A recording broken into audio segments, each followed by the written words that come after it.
Ftit aktar minn 2,900,000 euro se jiffinanzjaw proġett bħala parti mill-programm tal-Unjoni Ewropea biex jissaħħu l-kapaċitajiet tas-sigurtà ċibernetika magħrufa bl-Ingliż bħala cyber security, il-protezzjoni kontra użu kriminali jew mhux awtorizzat ta' data elettronika.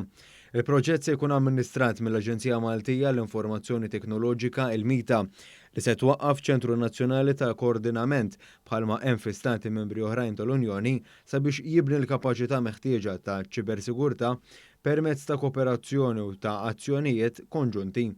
Barra minn hekk permezz ta' ħidma konġunta bejn il-MITA u s-Servizzi Ewropej f'Malta ġew stabbiliti l-għanijiet, inkluż l-għajnuniet finanzjarji lill-intrapriżi żgħar u medji biex jinvestu f'soluzzjonijiet biex isaħħu s-sigurtà inkluż permezz ta' taħriġ lill-impjegati tagħhom.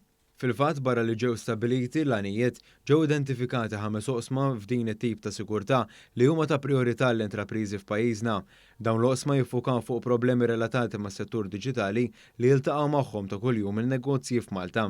Iċ-ċermen tal-MITA u kap tas-Servizz Pubbliku Tony Sultana tkellem dwar l-importanza li l-MITA twettaq proġetti bħal dawn. Din l-Aġenzija hija responsabbli wkoll mis-sigurtà diġitali tal-Gvern stess.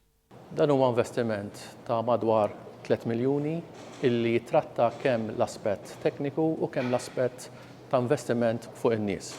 L-investiment fuq in-nies ukoll jitratta l-fatt illi l-MITA għandha post iktar ċentrali fil-Gvern minħabba l-fatt illi tipproteġi s-sigurtà diġitali tal-infrastruttura tal-Gvern. Is-Segretarju Parlamentari għal Fondi Ewropej Chris Bonnet rimarka li dan il-proġett jidħol eżatt fil-politika tal-Gvern li qed ħares aktar lejn il-qalba diġitali. Bekk dan l-investiment dirett li ġej mill-Kummissjoni Ewropea se jkun qed jintuża direttament fuq in-nies li hija t-triq li bħala fondi Ewropej irdu naqbdu fix-xhur u snin li ġejjin.